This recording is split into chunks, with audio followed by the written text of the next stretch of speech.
warm welcome to the training videos from M.4s Orthopedics.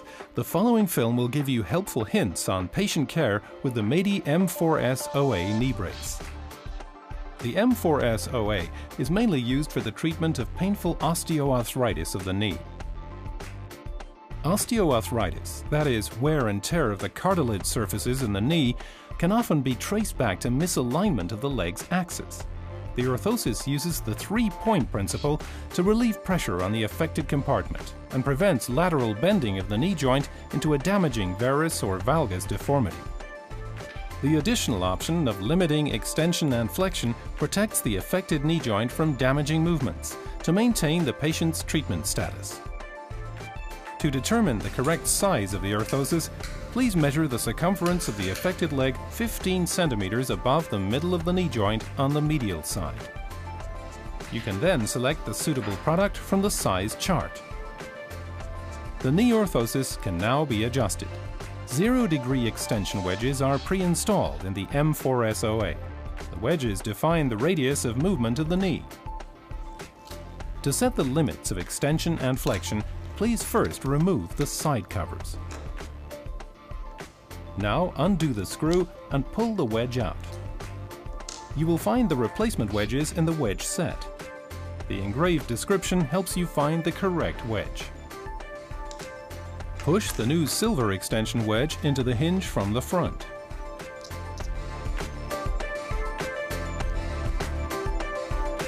Now place the screw in the thread opening and screw tight.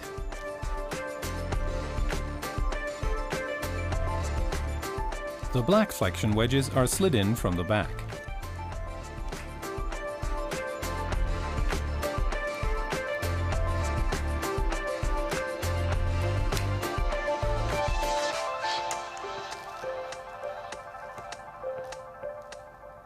Now move the orthosis hinges, check the positions of the wedges, and secure the hinge cover. Only the technician treating the patient may change the extension and flexion limits. In order to avoid hyperextension, extension wedges or 0-degree wedges must always be inserted.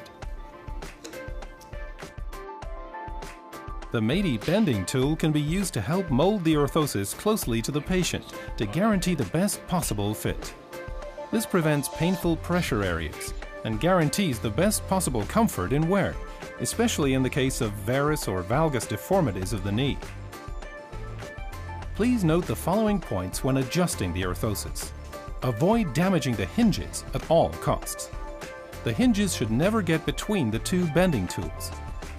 Always isolate the hinge from damaging forces by placing the counterpart in front of the hinge. The closer you set the bending tools together, the more acutely the orthosis frame bends. It is best to avoid any bending in the region of the shims under the covers. The M4s OA cannot be bent on the side with the adjustable hinges. Always use rounded bending tools to avoid damaging the frame.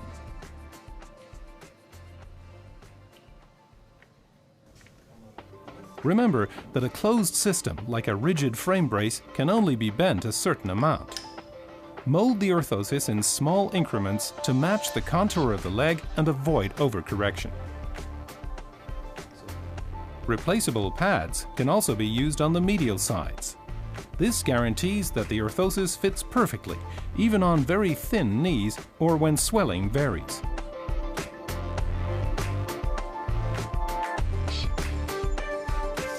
The orthosis should be worn directly next to the skin to ensure the best possible fit. Make sure that all the straps are open. To prevent incorrect fastening of the Velcro straps, it is recommended to close them again afterwards. It's best if the patient sits on the edge of a chair. Pull the orthosis over the leg and bend the knee to 45 degrees.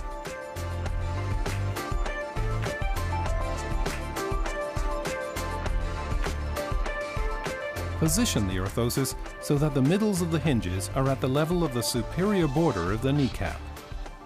Make sure that the orthosis is not twisted on the leg. The straps should be secured in the order specified by the numbers to guarantee the orthosis fits securely and has the optimum effect. Start with straps 1 and 2. The knee should stay bent. Now push both orthosis hinges backwards towards the back of the leg. Make sure that the hinges are positioned behind the lateral medial midline of the leg. Now fasten straps 3, 4, 5 and 6.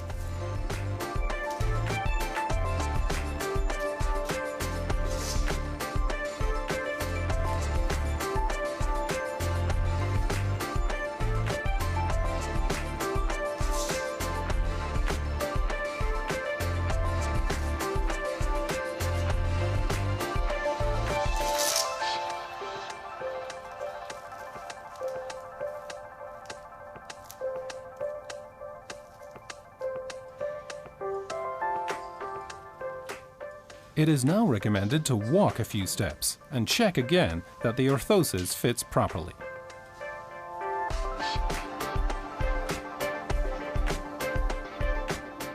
As you can see, the middle of the orthosis hinge should be positioned at the level of the superior border of the kneecap and behind the lateral medial midline of the leg. Then pull the straps tight again in the same order to prevent the orthosis slipping. If the orthosis does slip, please check that the orthosis hinge is correctly positioned at the level of the superior border of the kneecap. Check the position of the calf strap number 5.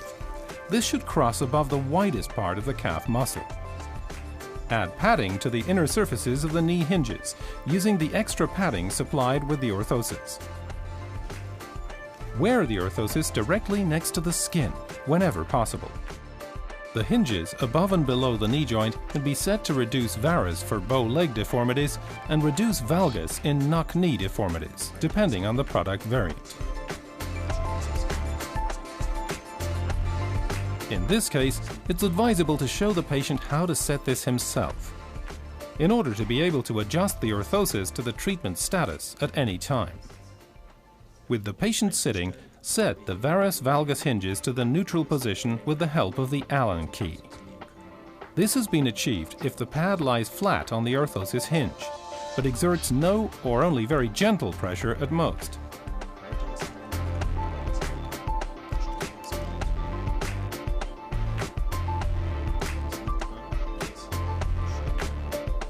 With the patient now standing, set the force by turning both adjusting screws 1/4 of a turn.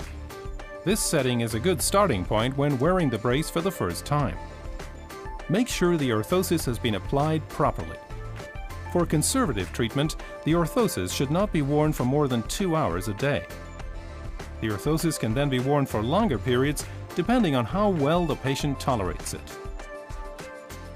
The orthosis should above all be worn for activities that normally cause pain. For post-operative treatment, the orthosis should always be worn whenever the knee is weight-bearing. However, always consult the attending doctor about this.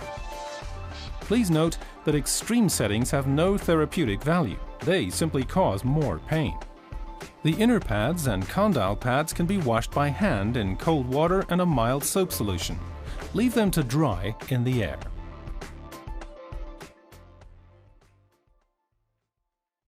Matey, I feel better.